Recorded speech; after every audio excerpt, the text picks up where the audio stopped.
Railway related और एक नई जानकारी के साथ आप सभी का स्वागत है। आज देखेंगे यूएसएफडी रेलवे लाइन की सर्विस लाइफ कितने समय होता है और इसका खराबी कैसे पता किया जाता है।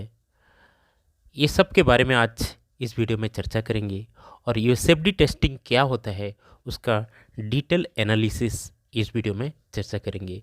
तो बने रहिए वीडियो के एंड तक और वीडियो को कमेंट कीजिएगा, लाइक कीजिएगा और चैनल को सब्सक्राइब कीजिएगा। रेलवे लाइन में अक्सर दो प्रकार की रेल लगता है प्रेजेंट में। एक है 60 केजी 90 यूटीएस और दूसरा है 52 केजी 90 यूटीएस। और एक नया रेल आया है जिसको कहते हैं हम 8-60 रेल।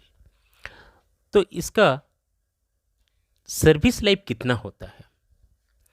अक्सर 60 केजी 90 यूटीएस रेल का सर्विस लाइफ 800 जीएमटी होता है, यानी कि 800 ग्रॉस मेट्रिक टन भार वहन करने के बाद वो रेल को पटरी से निकाल दिया जाता है।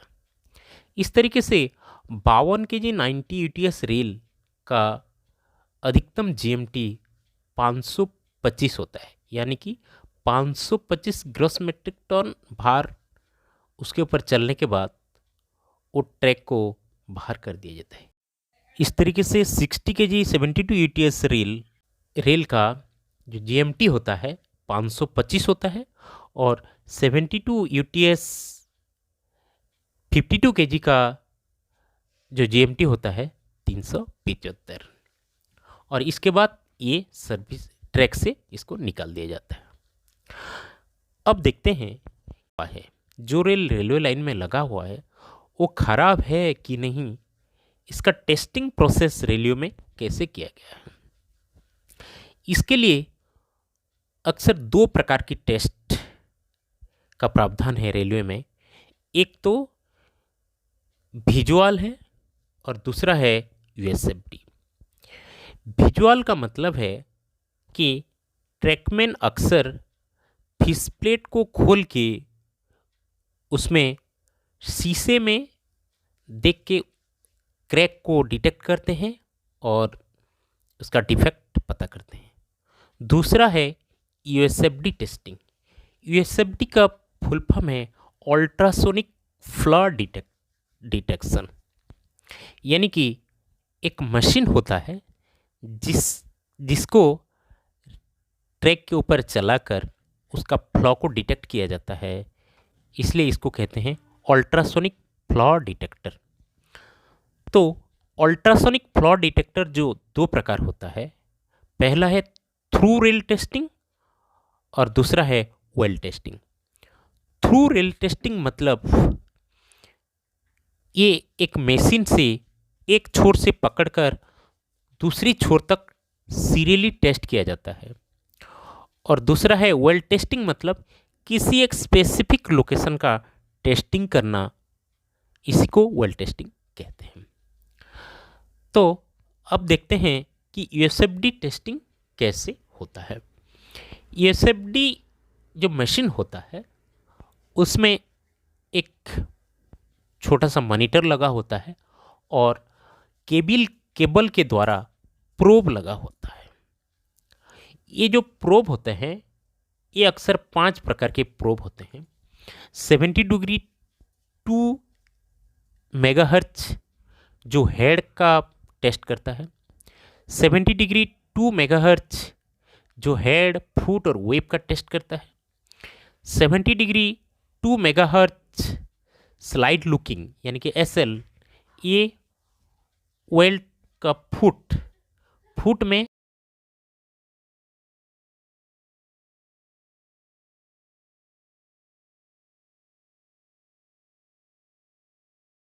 ये ट्रैक में जो हाफ मून शेप का जो फ्लॉ होता है इसको डिटेक्ट करता है। नेक्स्ट है 45 डिग्री 2 मेगाहर्ट्ज, ये वेल्ड फुट में हाफ मून टाइप की फ्लॉ को डिटेक्ट करता है।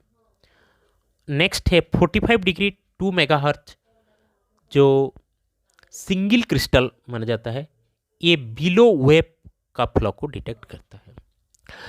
तो जब ये मशीन में टेस्ट किया जाता है, एसएफडी मशीन में जो टेस्ट किया जाता है इसका कैटेगराइजेशन किया जाता है और इसका टेस्ट के हिसाब से, जैसे कि इसका टेस्ट दो प्रकार की होता है, थ्रू रेल टेस्टिंग, दूसरा है वेल टेस्टिंग।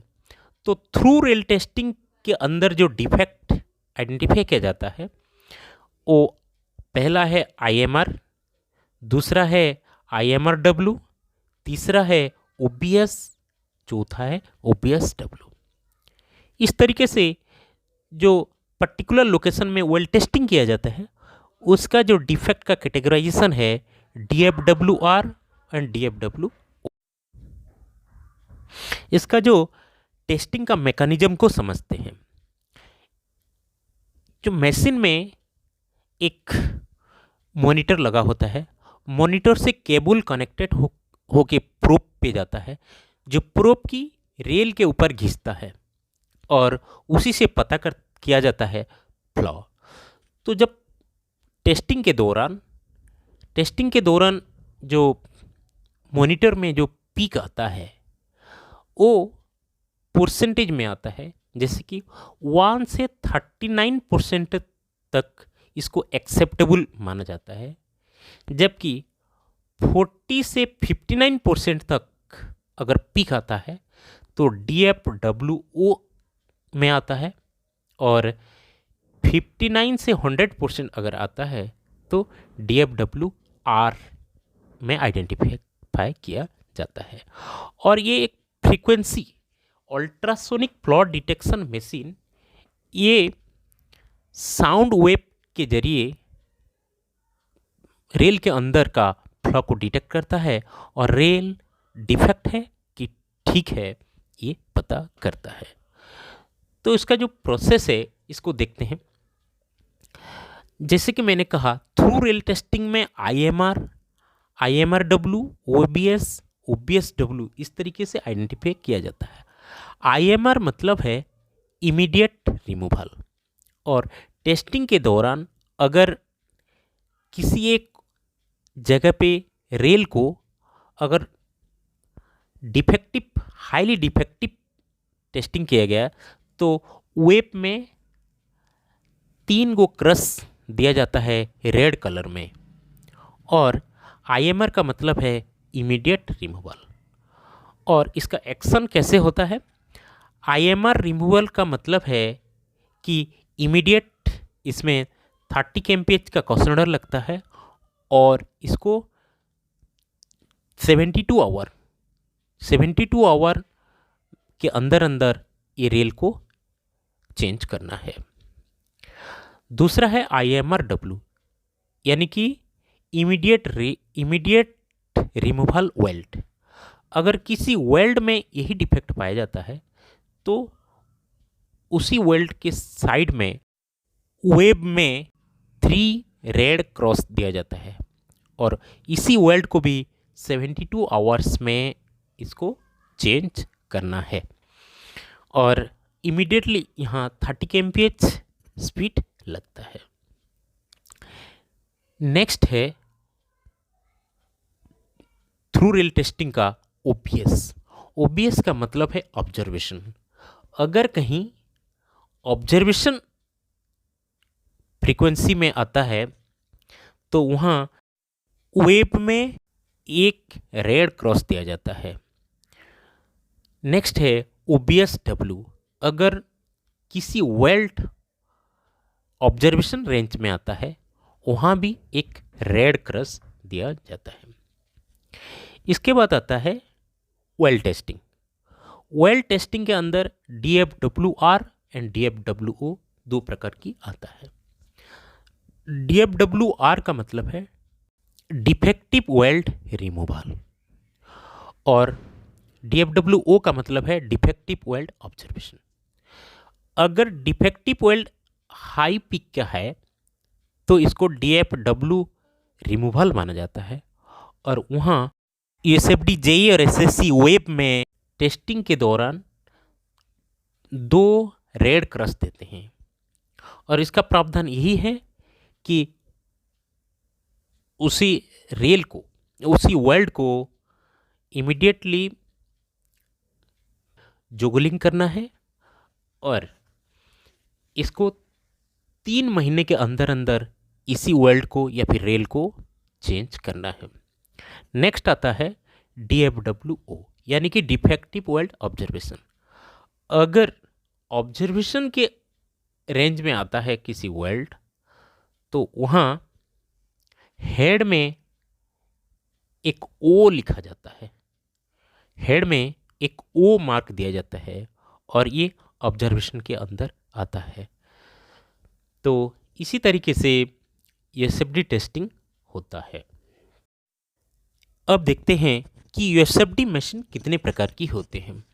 यूएसएफडी मशीन 2 प्रकार की होती है, एक गो एसआरटी और दूसरा है डीआरटी। एसआरटी का मतलब है सिंगल रेल टेस्टिंग मशीन और दूसरा है डीआरटी का मतलब है double rail testing machine. Single rail testing machine सिर्फ एक ही रेल को एक बार में टेस्ट करता है और डबल रेल टेस्टिंग मशीन जो है दोनों रेल को एक ही बार में टेस्ट करता है। इससे प्रोग्रेस जो आता है डीआरटी में कंपेरेबली ज़्यादा आता है और इसी हिसाब से रेलवे में जो ट्रैक डिफेक्टिव को पता किया जाता है और कोई इंसिडेंट होने से पहले इसी रेल को ट्रैक से निकाल दिया जाता है। तो यही है सेफ्टी, रेलवे सेफ्टी के एक बहुत अच्छे प्रावधान हैं। तो आज की वीडियो कैसा लगा आप कमेंट में लिखिएगा। अगर आपको अच्छे लगे तो कमेंट कीजिएगा, लाइक कीजिएगा और चैनल को सब्सक्राइब कीजिएगा। नमस्कार।